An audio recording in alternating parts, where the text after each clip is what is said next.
4 years, the MEAC title has been won by either Maryland Eastern Shore or Norfolk State. The same will hold true this season. The Lady Hawks seek their third consecutive and 8th overall conference championship. Today, they face the 2012 champs, Norfolk State Spartans. The lanes are oiled, the pins are set. The MEAC Conference Championship starts now.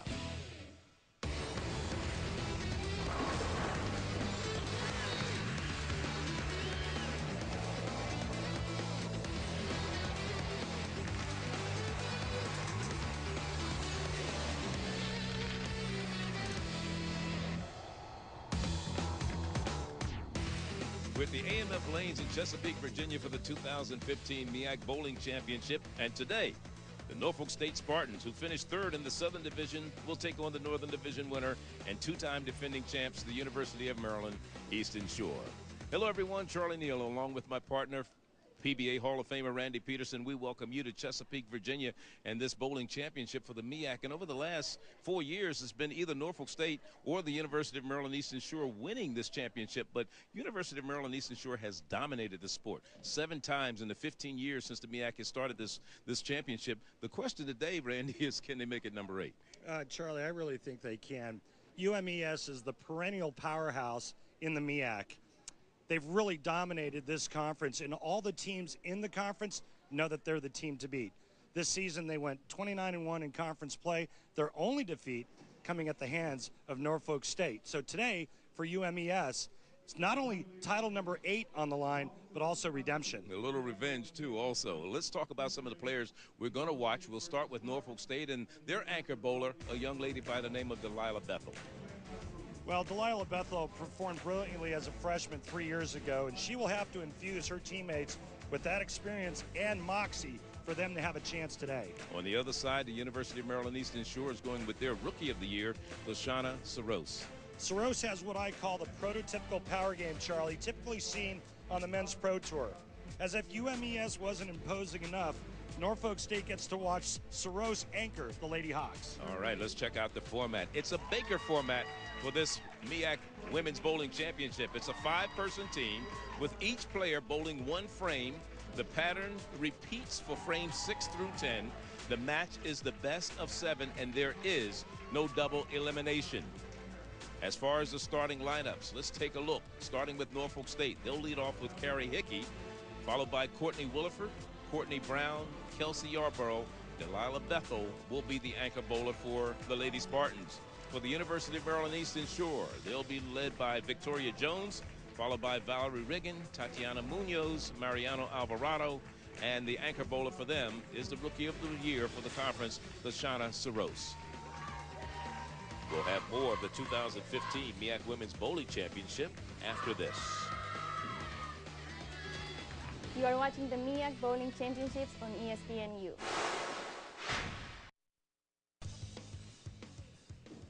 University of Maryland Eastern Shore on deck first. Valerie Riggin, the senior out of Vista, California, first up. Not a bad way to start, is it? Yeah, and that's the kind of start you look for in your leadoff bowler in a Baker format, getting off to a red-hot start. Nice shot here by Valerie. Great knee bend at the foul line there. And yeah, there's an old bowling announcer that used to say, hit them thin and watch them spin, Charlie. And Coach Kayla Bandy just switched her lineup just before the first bowler came up. Normally, it would be Valerie Riggin bowling second and Victoria Jones going first, but she decided for whatever reason to make that switch, and it paid off. So Carrie Hickey now for Norfolk State, junior, red shirt out of Palm Harbor, Florida, and she strikes. What a great shot by Carrie. And a great answer to the UMES start. See that hand open up a little bit at the top of the swing. Notice that big knee brace. She's way too young to be having knee problems. Trust me, I had 3 knee surgeries because of the sport of bowling, but a great result nonetheless. She had knee surgery a year ago, had to sit out last season. As we look at Victoria Jones. And one of only 2 southpaws that we have the championship match today. Victoria will now try to get the ball to the right side of the head pin, throw the head pin over into the 7, and the ball will take out the 3 and the 6. 1, 3, 6, 7 washout.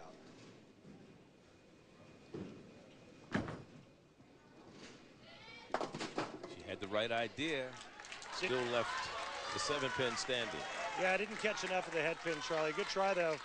And maybe that was the reason why Coach Bandy made that change.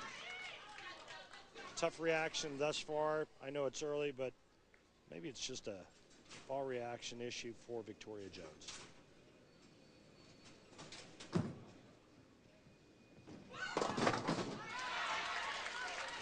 Couple pins left standing for Courtney Williford. And we talk about it all the time in this format with the oil pattern, lane conditions being so difficult, how important it is to hit the head pin with every ball thrown. And obviously that sounds like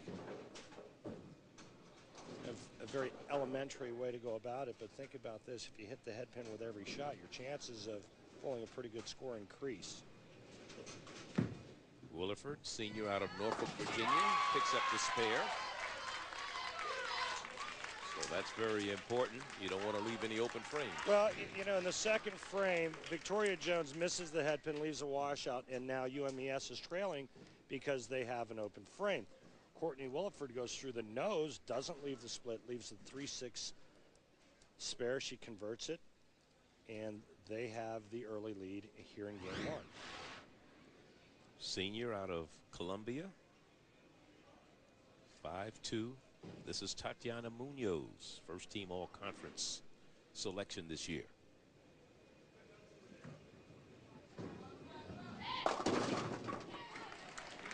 Pretty good shot there and a nice break, tripping out the 6 pin late. You know, I remember Tatiana from last season, and you know, they say dynamite comes in small packages. She really ignited this team, and she was one of the main reasons why University of Maryland Eastern Shore did so well en route to winning. Very elegant too. You're very subtle. You don't even hit a ball at the lane. Well, she's only about 5'2", so she doesn't have a long way to go to get the ball down to the foul line. You know, guys like myself that are 6'2", we had to really use our lower bodies and a lot of upper body tilt to get the ball down to the lane. Courtney Brown, senior, Jackson, New Jersey. That's where she hails from.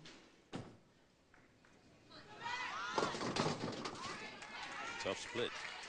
I really like Courtney Brown's game. It's real simple. She gets the ball into the swing, not a lot of moving parts, and very soft at the bottom of the swing. And that ball there just a little bit right of target. And again, just barely catching the head pin. She leaves the 2-10 split. She's looking to slide the 2 pin over into the 10 and stay clean. There's the 2 pin right there. Look to drive that to the right. And she does. What a spare for Courtney Brown. What a great shot. It's all about filling frames in a Baker style format, especially when the conditions are tough. Courtney Brown converts the 2-10 perfectly. Very good for the young lady from Memorial High up in Jackson, New Jersey, right down the street from that amusement park. Great adventure, about 10 minutes from her house. You know, we did a summer series there, and I actually rode that roller coaster called King Dakar. Let me tell you something. Brave guy, huh? I almost had a heart attack. Mariano Alvarado, one of the veterans of this UMES squad. Yeah, and this is one of the games on UMES's team that I really like. Alvarado's got just a great natural talent, great leverage at the foul line, timing, swing. She's got it all. She's the real deal. Senior out of Mexico. First team all-conference selection this year. Trying to pick up the spare, and she does. As they would say in Mexico, Charlie, muy bueno. This is Kelsey Yarborough, senior out of Winston-Salem, North Carolina. 5'8" senior. And she gets the strike. Now that's a little down and in shot there that trips the 4 pin. All the momentum right now in the Norfolk State camp. Eyes on the target, steady head, great knee bend at the foul line. She's asking for that ball to fall back just a little bit, and there's that nice little love tap on the 4-pin. Shaina Soros is on deck.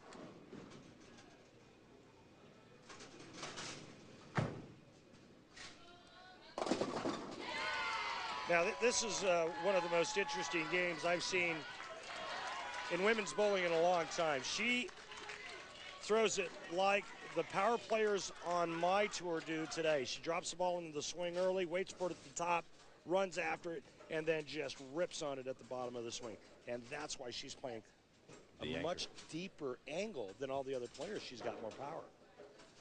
And she just transferred from the University of Aruba. Comes in as a junior, but a rookie as far as the conference is concerned. First year at UMES as we look at Delilah Bethel.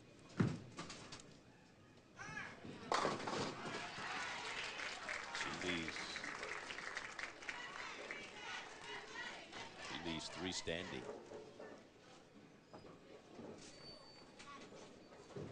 Delilah Bethel, senior out of Piscataway, New Jersey. She picks up the spare.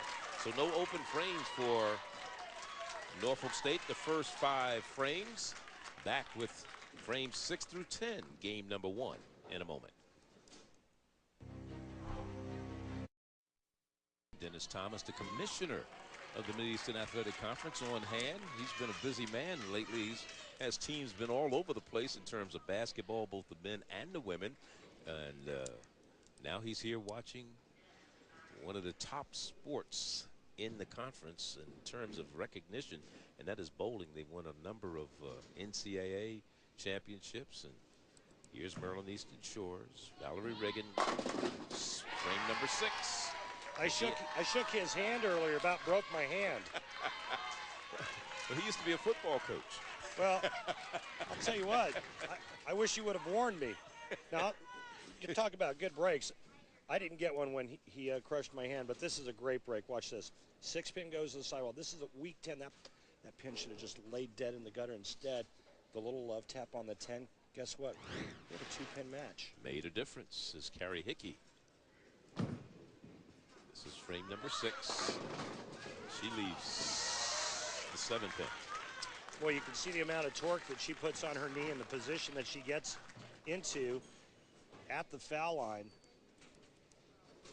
This is a sport where it's extremely important to be very strong from the waist down.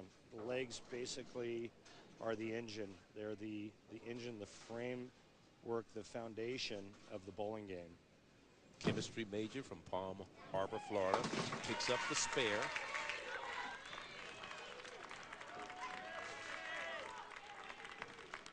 Big shot coming up right here. Victoria Jones. She left an open frame. The second frame, but here in number 7, she comes through with a strike. Looks like Mr. Momentum has changed his address. It might have, as we look at Courtney Williford.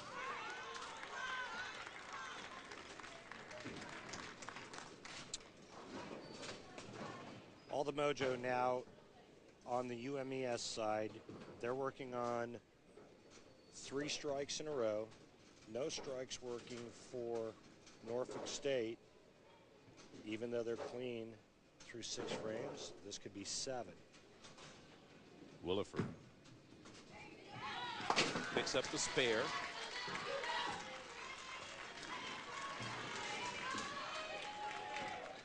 Tatiana Munoz.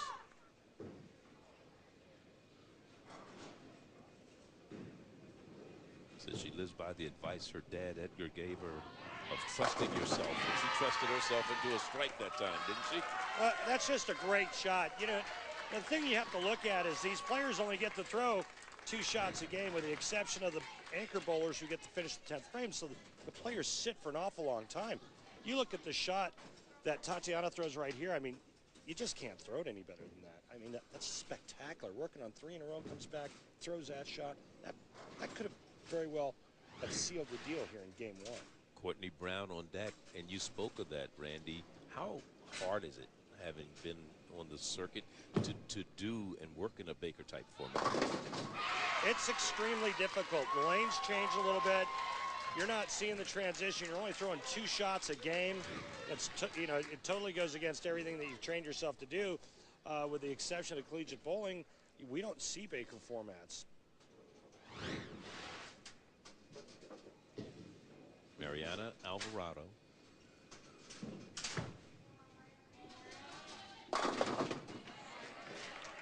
A little too pumped up, a little too aggressive there, but it's okay if she can come back and convert the 1-2-4. See, and there's the sign of the pressure of bowling Baker.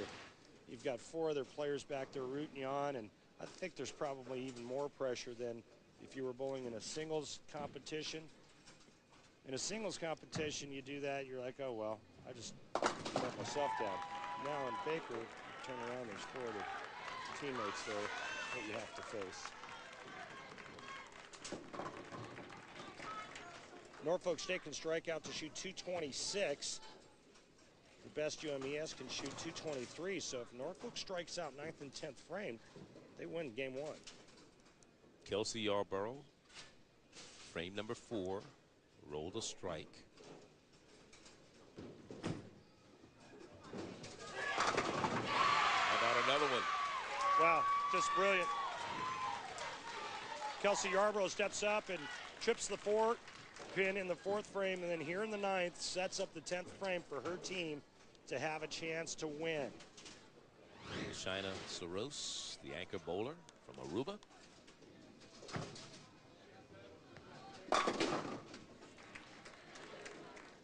Wide right mistake. The 4th and 5th bowlers for UMES both whiffed the head pin while working on a 4-bagger. I mean, they could have put this game away. Instead, she's left herself with a 1-2-7 spare conversion, and this one is very choppable. The 7 pin obviously is the trouble pin. She's going to have to get the ball to hook into this spare and have the ball deflect off of the 1 and the 2 pin to take out the 7. Saros does it. So she gets another shot here in the 10th frame. Well, that's not the way I would have shot that, but it's still a spare. It worked. Nonetheless. And here's the situation with any good count right here. Delilah Bethel can step up in the 10th frame, throw 1 strike, and get good count. And Norfolk State is going to win game 1. Saros. That's pretty good showing there at the end. Well, this is the one she wanted in the 1st frame, but nevertheless, there was nothing that she could have done to shut out Norfolk State. So right now, Delilah Bethel needs the 1st strike and then 7 spare. And they're going to win game 1. We spoke to Delilah Bethel of Norfolk State on the important aspect of being the anchor bowler. Being an anchor, you have to stay calm, especially when sometimes it does come down to you. You need to make good shots. So staying calm and staying focused is very important. Has to have all 10 right here. A lot of pressure. Anchor bowler, that's what it's all about. The lefty.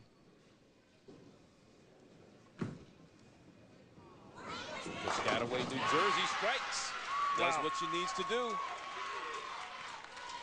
This is what makes college athletics so awesome. Our own version of March Madness right here. This is just a look at her lean back. Look at her form. Shot. Look at her form, though. She caught all of that one. Yes, she did. She's got to have 7 spare. If she gets 6, we have the possibility of a tie. UMES in with a 210 right now. Here's Bethel's shot. How about that finish? And the look on the faces of the UMES players. And she has another roll. Is that a, hey, disbelief? They had it. They were trailing in the match. They come back with a 4-bagger, 5th, 6th, 7th, and 8th frame, only to step up in the 9th and 10th and lose it. So here's Miss Bethel.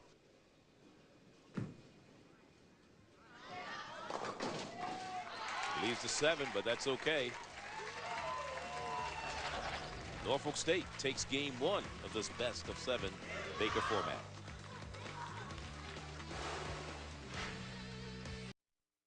Bowling championships between Norfolk State and the University of Maryland Eastern Shore. Due to time constraints, we move ahead in our action.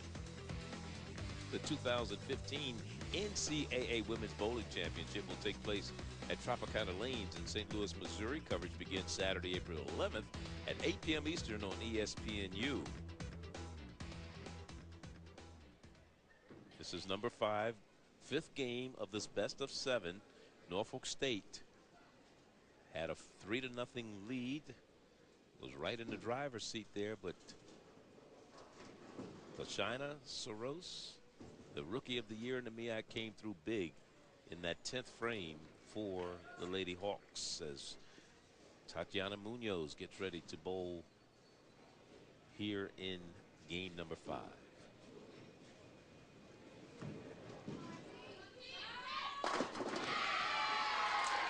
Tatiana's taking a page out of Valerie Riggins' playbook, going much straighter with a ball that doesn't react real hard down lane. And that was just a great shot. 10 in the pit there. No open frame this time with her 3rd strike of the day. I just love watching her and her reactions after she strikes. She is so fun.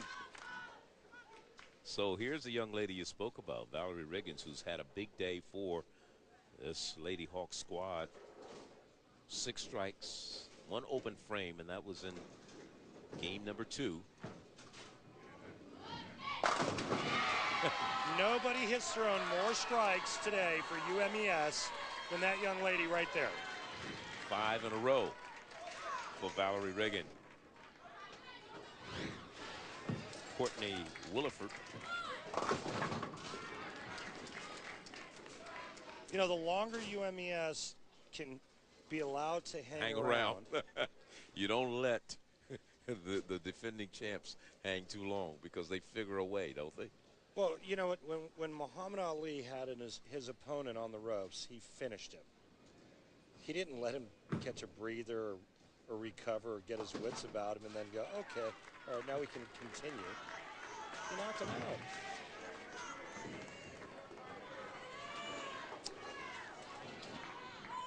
A 24-pin lead now for UMES. They were down 3 games to none. They're trying to make it 3-2, knowing going into game number 4 they would have to win 4 straight games in order to repeat as a champion.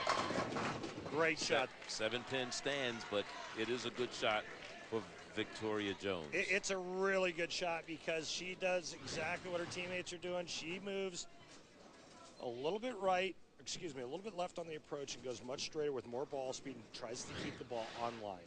I like it. So she can convert this spare, a 23-pin lead for UMES. And she does.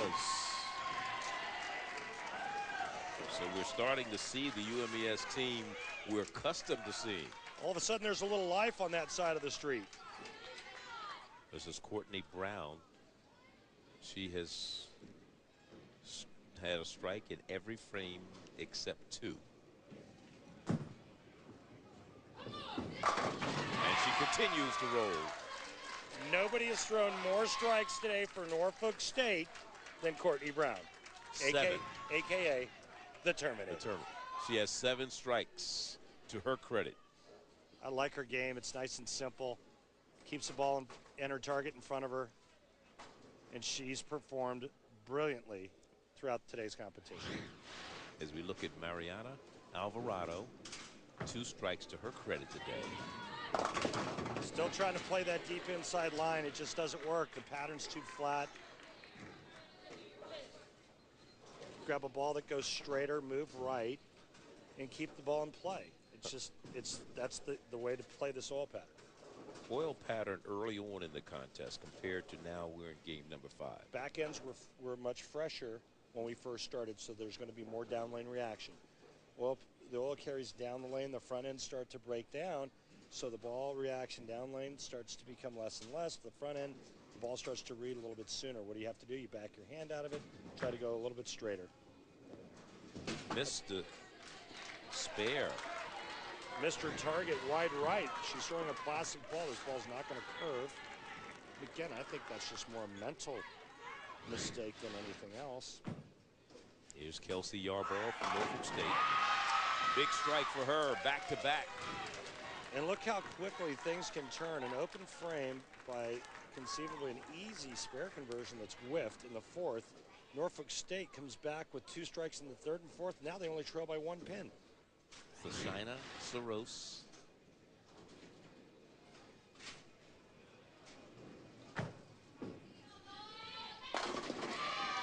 Well, she makes a ball change at the end of the last game, and it worked on the right lane. I was very interested to see what would happen on the left lane, and this ball reaction is perfect.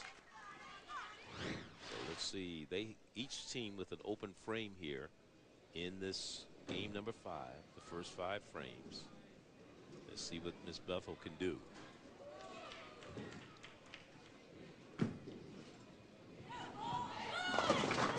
Oh, no. Oh, she got lucky. How lucky can you be? The seven just fell at the right time, didn't it? It was almost a 7-10 split. Instead, it's just a 10 pin, and that's about the biggest break of this championship. 7 didn't want to go, but somebody kept giving him an invitation, and it finally fell over. Second shot for Miss Bethel, Delilah.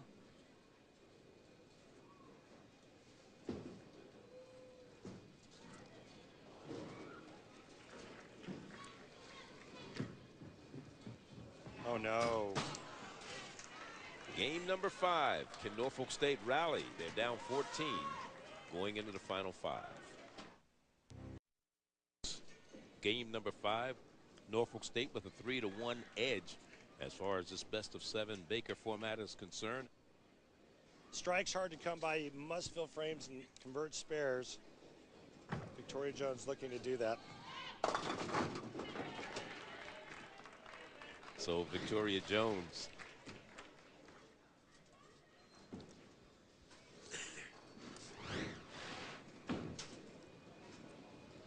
So let's see if Victoria Jones can pick up the spare. Much needed, and she does. Good shot there, Charlie. Maintains a 13-pin lead with just a couple frames to go. Norfolk State not throwing any strikes, so all UMES has to do is keep filling frames, and this is one way to do it. Just make your spares.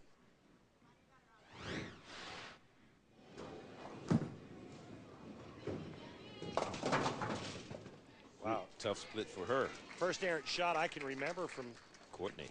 In quite some time. Now she's left herself to 2-4-10. This is not a washout. This is a split, and it's very makeable, but obviously not the easiest split conversion.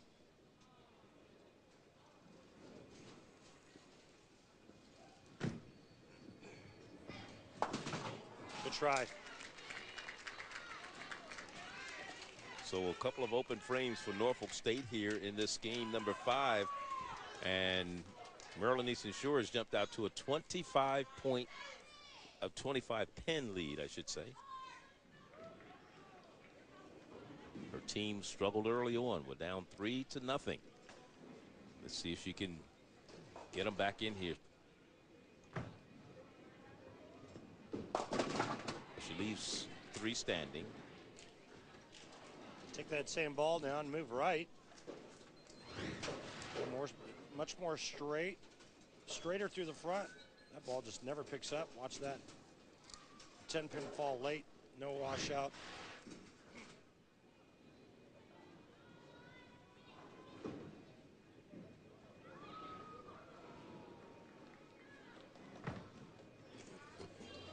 Good shot there. Gets the spare.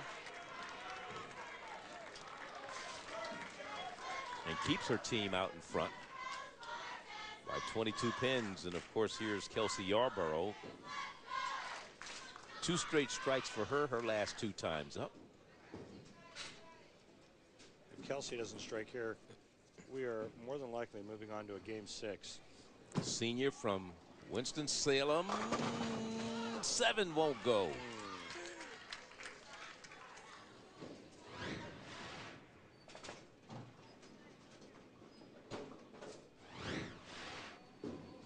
For the spare. Yes. Kelsey Yarborough.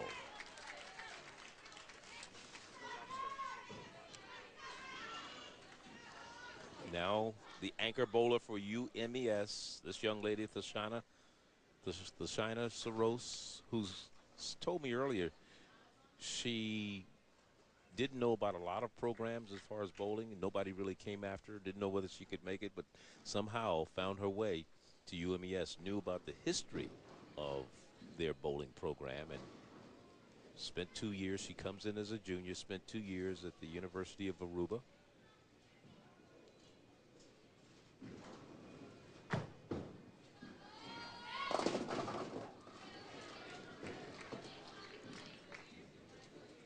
This is the 10th frame of game number 5.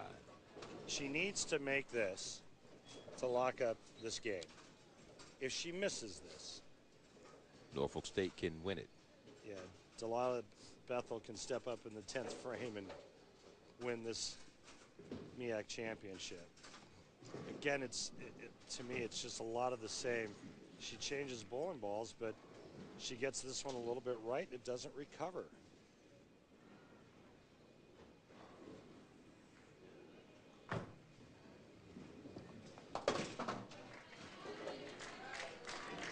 This might be Norfolk State's tournament. Well, they have another chance again, and it's left up in the hands of the only player on their squad that has experience in this position. And Delilah Bethel has been here before. She was on the 2012 championship team, and right now she needs 3 strikes in the 10th frame to win this game by 1 pin and win the MEAC championship for Norfolk State University. Down 9 pins right now. 10th frame, game 5. Will Norfolk State wrap up their second ever MEAC championship here in this 10th frame, or will UMES survive to force a game 6 of this best-of-7 series? It's in the hands of Delilah Bethel. Needs 3 strikes. First shot. Not going to get it. Going to game 6. So Maryland Eastern Shore, down 3 games to nothing, has won the last 2 to cut it to a 3-2 deficit. Game 6 coming up in a moment. Format best-of-7 series, and Norfolk State trying for their second MEAC championship. They won it back in 2012. They lead it 3 games to 2 over the 2-time defending champion, Maryland Eastern Shore. And you're talking about Maryland Eastern Shore, known for their international players. Of course, this year's squad features Mariano Alvarado from Mexico, Tatiana Munoz from Colombia, and Tashina Saras from Aruba. And that's like half of their squad. There are only 6 players here. Victoria Jones is out of Baltimore, Valerie Riggin from California, and you have Melanie Copey, a young lady from Ontario, New York. I like the recruiting. My bottom line is I want to win. You know, if it was me, I'd recruit stateside. I'd recruit internationally. I would see who would want to come to my program and be a part of a great tradition, a great program, and that's exactly what UMES does. Well, as we start game number 6 of the best-of-7, we'll start off with Carrie Hickey for Norfolk State. Spare, strike, last 2 times up. And she leaves a couple standing here in the first frame of game 6. 42-foot oil pattern, 2.5 to 1 ratio. What that means is a 1-to-1 ratio would be completely flat all the way across. A typical house shot pattern would probably be an 8-to-1 ratio, meaning the farther to the outside part of the lane you get, the drier it is, and the more towards the middle, the slicker it gets. And obviously an 8-to-1 ratio would be a fairly easy oil pattern to bowl on, and that's what we traditionally see in league bowling. This, on the other hand, folks, nowhere even close to that. This pattern is hard and flat, and that's what happened. And so the scoring pace and the amount of strikes we're seeing is indicative of the difficulty of the oil pattern. And now, with Munoz leading off here in the 6th frame, she leads off in high fashion, as they say, in tall cotton with a strike. Well, it looks like they're starting to build up a little bit of push or hold area on this right lane, and that ball actually looked like it laid off a bit before it went into the pocket. That was a great shot by Tatiana Munoz. Courtney Williford, last 2 rolls, she left open frames. She has a split here. 7 split. Yeah, and if she can't slide the 2 over into the 10 pin, she's going to find another open frame. And, you know, I hate to beat a dead horse because I'm an animal lover, but how many times do we have to talk about you let UMES hang around long enough? And, well, just saying. Courtney Williford.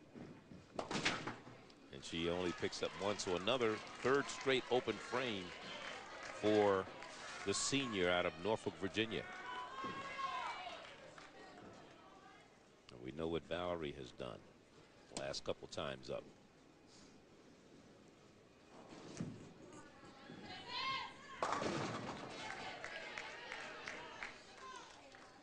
Pretty straight shot there that got a little bit away from her, and she misses the head pin, but leaves herself the 1-2 standing and real easy spare conversion.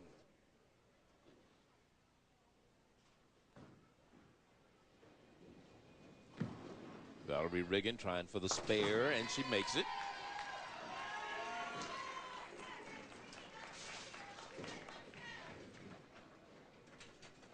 Courtney Brown left an open frame in game number 5 in the 8th frame. Let's see what she can do here. Prior to that, she had rolled 3 straight strikes. This is a good-looking ball, and she gets another strike for the day. Courtney Brown. She gave that one a little airtime, a little loft on this shot. Watch this. Great balance. Steady head at the foul line. Her 8th strike today. She's performed magnificently for the Spartans. What a nice job she's done all day long. This is Victoria Jones. Senior out of Baltimore, Maryland, went to Western High there. First team all-conference a year ago, and she leaves a pair standing. Trying to go straighter, you can see it, and I like that strategy. You know, she was slower early on, trying to hook it, and on a flat oil pattern, man, it becomes very sensitive.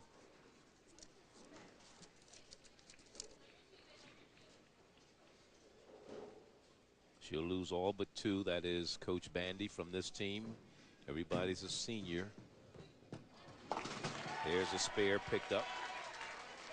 All of the starters are seniors with the exception of Deshina Saros. You can see the look on Coach Bandy's face. She's starting to feel it. She's starting to feel, hey, they're bowling like they're supposed to. We're gonna get back in this. Kelsey Yarborough, spare the last time. 9 spare. Strike this time. Kelsey Yarborough. So back-to-back strikes for the Spartans of Norfolk State. Just 1 open frame, and that was in the 2nd frame by Courtney Williford.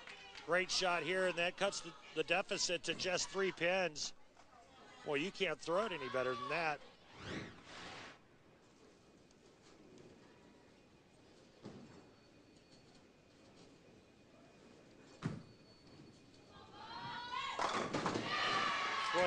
Boy, it curved at the right time, didn't it? Yeah, but she put an awful good touch on that shot.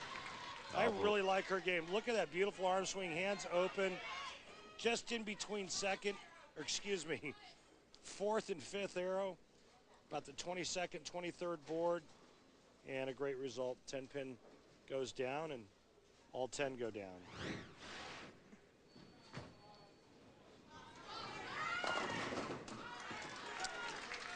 Well, second straight time she's left that pin, isn't it? yeah, no, I can't remember. Let's see, I'd have to go back to the game prior, but her team was working on a double, and she crosses over, leaving the 5-pin. Norfolk State just down by 4 pins. This is the anchor bowler, 5th frame, game number 6. Delilah Bethel, Piscataway, New Jersey.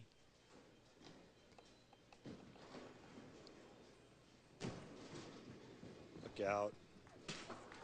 Well, rare miss for her. Yeah, missing the 5-pin, too.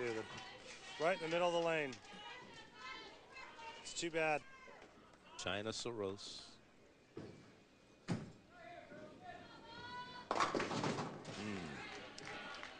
Just continue to try to play the middle part of the lane with no success whatsoever. So here's Soros. Her team up by 16 pins, trying to force a 7th and deciding game.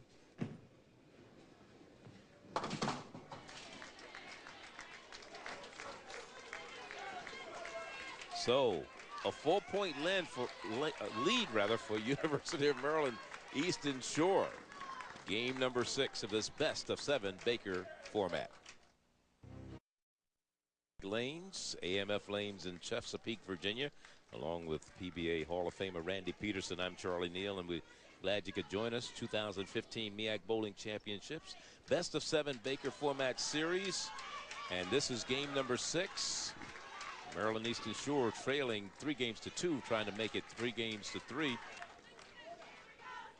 But again, the young lady who's been consistent for the Lady Spartans of Norfolk State today, Courtney Brown. She has 8 strikes to her credit so far today.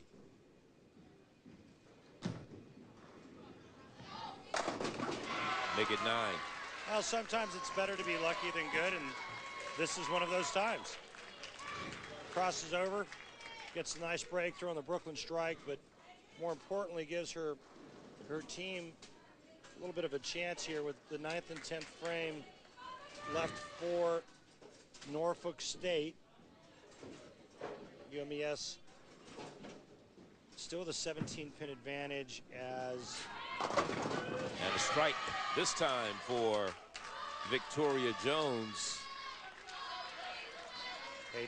Only her 4th strike today. Hey, Charlie. Yes. Here they come. I'm back. I think this is the best shot of the day for Victoria Jones. I like the speed. I like the direct down and in line, and it was a great result. Kelsey Yarborough for Norfolk State. Spare strikes. Last time down, she still can't get the strike. Just leaves 1 standing, though. Kelsey Yarborough. Yeah, they needed that, though, to double up on that strike they have in the 8th frame to get back in this and cut that deficit down. It's going to be a tough go for Norfolk State to win this game. You talk to her, she makes the spare. Talked about when she doesn't strike, her attitude kind of changes tremendously, but so does a lot of people. Yours did. Of course it did. Well, you wanted to see an unhappy person with a bad attitude. Watch me bowl when I'm not striking. Mariana Alvarado had a strike in the 4th frame of this game number 6.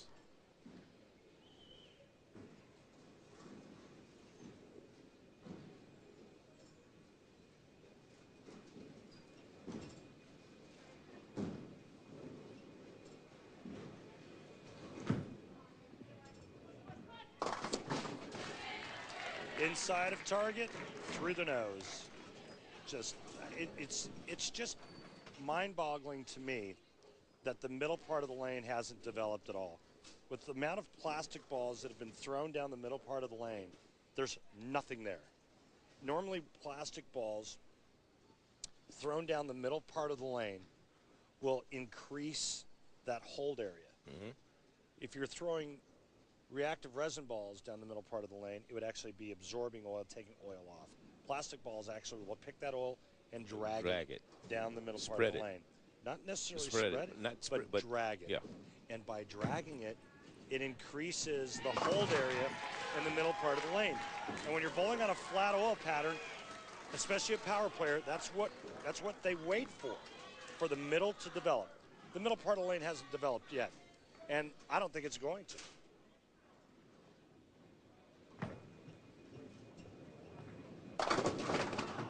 And without a double there, UMES is going to take this to a 7th game. This is the 10th frame. Anchor bowler Delilah Bethel, who in the 10th frame of the last game had a 9 spare 9. That is in game number 5. Let's see what she does here. Her 10th frame. Needs to make the spare. She does. And she'll get one more shot. Yeah, but all Saros needs to do is stay behind the foul line and keep the ball in the lane, and they're going to take this to a 7th and deciding game. University of Maryland Eastern Shore, fighting and clawing its way all the way back, was basically one shot away from losing this in game number 3. Oh, game number game 4. Yeah, yeah, and they've clawed their way back, and they only lost that game by 7 pins. Yeah. There is a strike there by Bethel, but they still will wind up with a 167. They started out with a 225 in game 1, 173 game 2, and 180 in game 3 to take a 3-0 lead, but lost by 7 pins in game 4, lost by 11 pins in game 5, and right now they're down 18 pins in game number 6 with the anchor bowler, Tashina Saros, ready to roll here in frame number 10 for the Lady Hawks of UMES, who are looking to force a 7th and deciding game in this best-of-7 series. They take this game number 6. More importantly, they tie the series at 3 apiece. Game 7, the deciding game, coming up when we return. Place a senior, another young lady from New Jersey by the name of Ashley Buck. She will come in out of Farmingdale, New Jersey, and Howell High, and she'll replace Courtney Williford, who has struggled a little bit in this game, to try to give some lift to this squad and see what happens in this deciding game. Talk about getting thrown into the lion's cage. It's game 7 of the World Series. You're coming off the bench with no warm-up pitches. I mean, tough spot to be in. We'll see what happens. Carrie Hickey leads it off in this game 7 with a strike. That's back-to-back strikes for Ms. Hickey.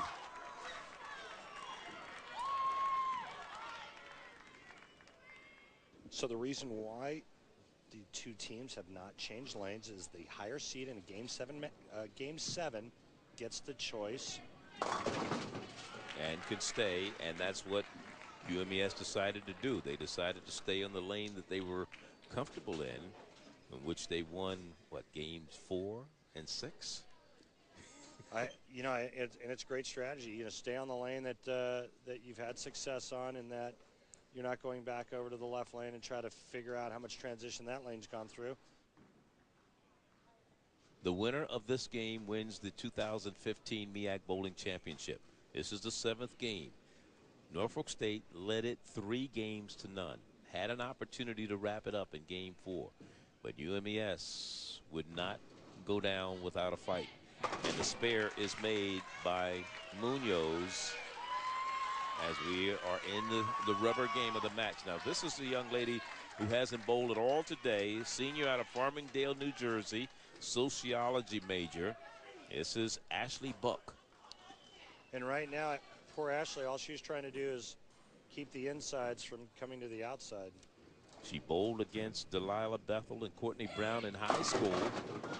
She said to me yesterday, they didn't like me when we bowled against each other. And they all wound up as teammates at Norfolk State. Interesting. A little hyperventilating going on right now. Just trying to stay upright. Again, a brutal position to be thrown into. Ashley Buck gets the, oh, just missed a spare. 7-pin stayed.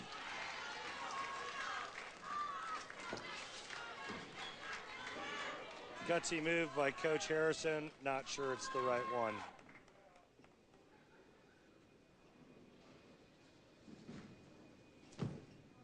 That's a good one. Looked like it was almost too, it had been too flat, didn't it?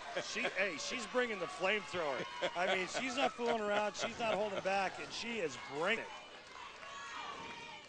So Valerie Riggin, back-to-back spares in the 6th game, and she comes up with a big strike here in game number 7. Courtney Brown. Yes. I saw that one coming. There's your Norfolk State MVP right there. 10 strikes for Courtney Brown today.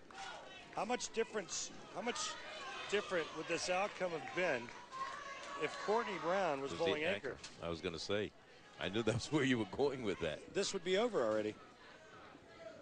And not to take anything away from Delilah, but nobody's outperformed Courtney Brown on that side of the fence. And what makes it even more, I guess, disheartening as we leave the 7-pin for Victoria Jones is the fact that not a player from Norfolk State made the all-conference team first or second. 3 from UMES made the all-conference team. So that in itself has got to be a disheartening factor. UMES had 3 on the first team. Delaware State had 3 on the second team. A&T had 2 on the first team, and Bethune-Cookman had 2 on the second team.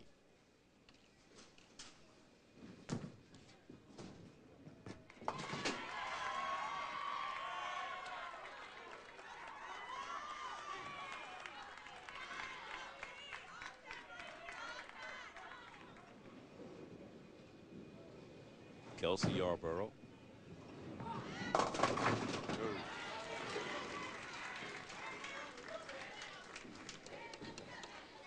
Down 12 with a spare here, 4th frame. Well, I'll tell you, no matter who wins this, they've given each other all they can handle, haven't they? 7 games, man. Listen, as an athlete competing in sports, I mean, you can't ask for anything better than this. This is for the MEAC championships. This is what these players train for. It's what they practice for. It's what they work hard for all season long, and it's all come down to 6 more frames, really. Mariana Alvarado, 6th game, game number 6 rather, a strike and a 7 spare.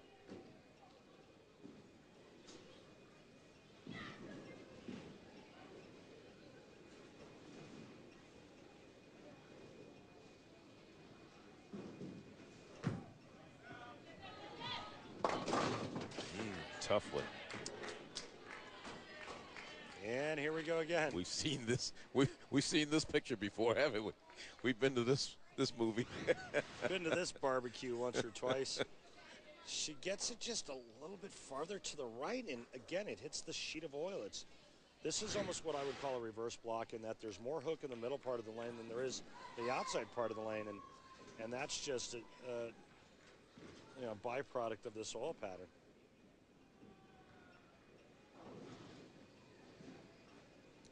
See if she can pick this spare up.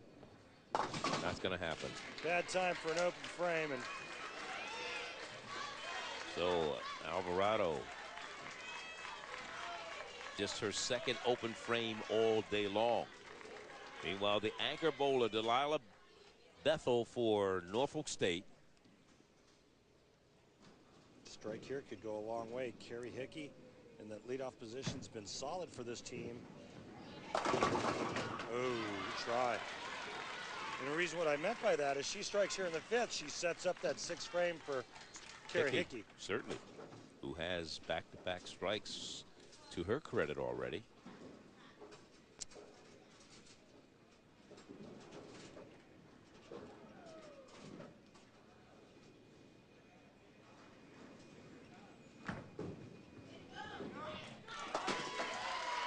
spare is made by Delilah Bethel. So the anchor now for Maryland Eastern Shore, just a 3-pin lead between Norfolk State and UMES in this rubber game of this best-of-7 series, game number 7. Norfolk State led by 3 games, 3-0. But Maryland Eastern Shore has fought back to tie this series. Lashina Saros.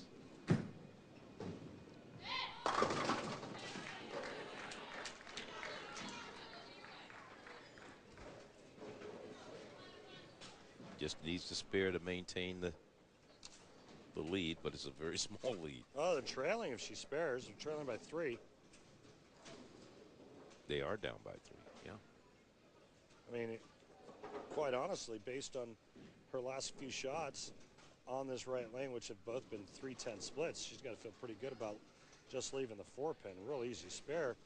And she'll go into halftime of game 7, if you will, only trailing by 3. And the spare is made. And it is a 3-pin lead for Norfolk State. The final 5 frames of this rubber game of this 2015 bowling championship in just a moment. For Norfolk State, as far as the championship is concerned, 5 frames left in this 7th game of this best-of-7 Baker format series. Will it be UMES wrapping up their 8th MEAC championship, or the 2nd one for the Norfolk State Lady Spartans, their first since 2012? And we find Carrie Hickey leading off here in the 6th frame of game number 7. Back-to-back strikes for her, the last 2 rolls. Let's see if this makes it 3 in a row. No, she has a split. Ooh.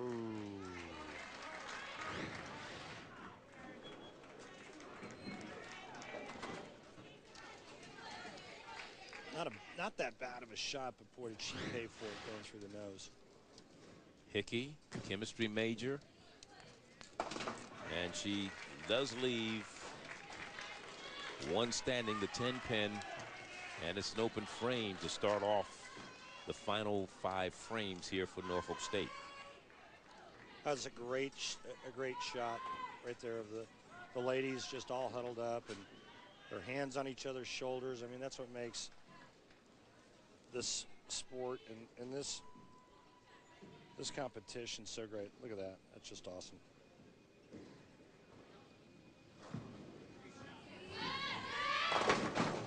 Oh. 7-pin betrayed her. Pretty good shot there. It did betray her. It stood up, stuck its tongue out at her. This is a really good shot. Great balance at the foul line, steady head, and looking to get that mixer off that 7-pin, and she was denied.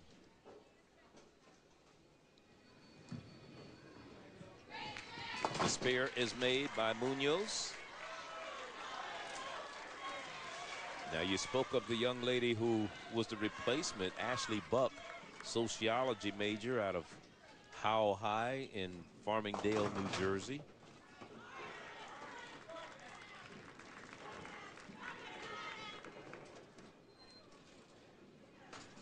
As you look at Coach Harrison, Wilhelmina. Gutsy move, though, Coach. I'll give you that. She wants to win.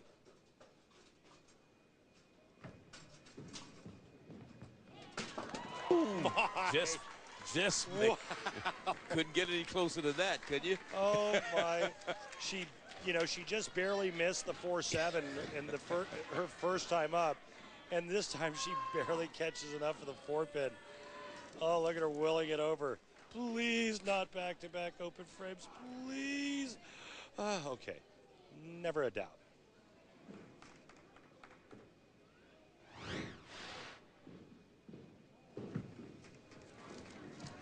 Here's a team that's going to lose a lot of their star people.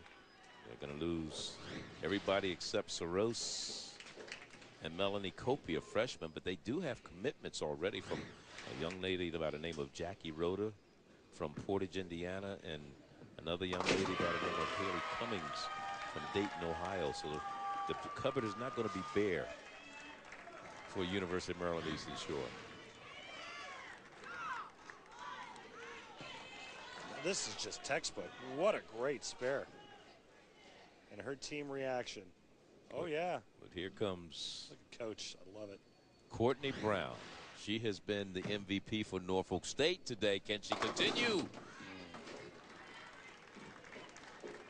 One of the rare times she did not strike. She had 10 strikes before that roll today.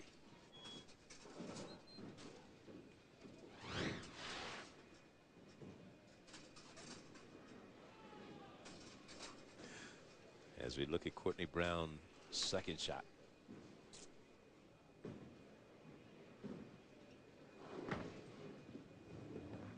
Spare is made. Nicely done. 10-pin lead, 8th frame coming up for UMES. And that'll be Victoria Jones. 8 spare, strike, 9 spare. Last 3 rolls. Strike again, Victoria Jones. I saw it, man. Her reaction started to get really good going straight. She went light. Then she left that ringing 7-pin, and I knew it was just a matter of time. She got dialed in, and she got dialed in a hurry on that lane. Kelsey Yarborough.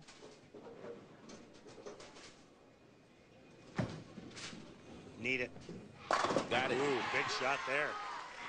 Sets up the 10th frame. This is going to come down to the last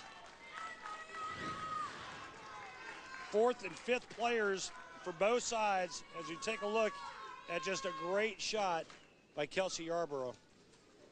Now it is up to Mariana Alvarado and their anchor bowler, who is going to step up and perform.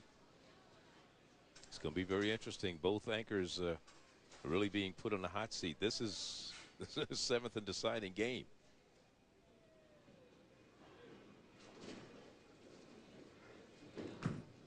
Look out. Hey, look, no 310 split on the right lane. Just the 3-pin. That in itself is a big break.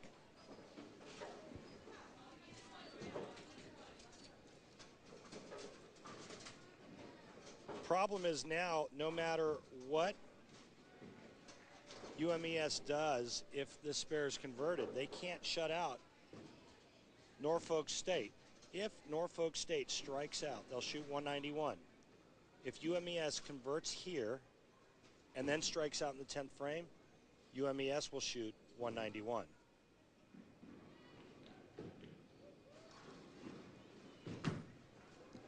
All right, good spare there. So Alvarado converts the spare. And it's up to the anchor bowler right now for Norfolk State, Delilah Bethel. You want my prediction? Go ahead. If she strikes on this ball, they win. That's what I'm predicting. Here it is, Delilah Bethel. Oh, get the left-hander. Yeah, that ball was right out of her hand the whole way. Now they're going to need a small miracle in an open frame. And that's if she converts the 5-pin. She's already missed one of these already in this competition today. So it's come down to this after 7 games and 10 frames, 9 frames. Yeah. It's come down to this. I mean, if she spares and strikes, they're going to shoot 171, and it'll force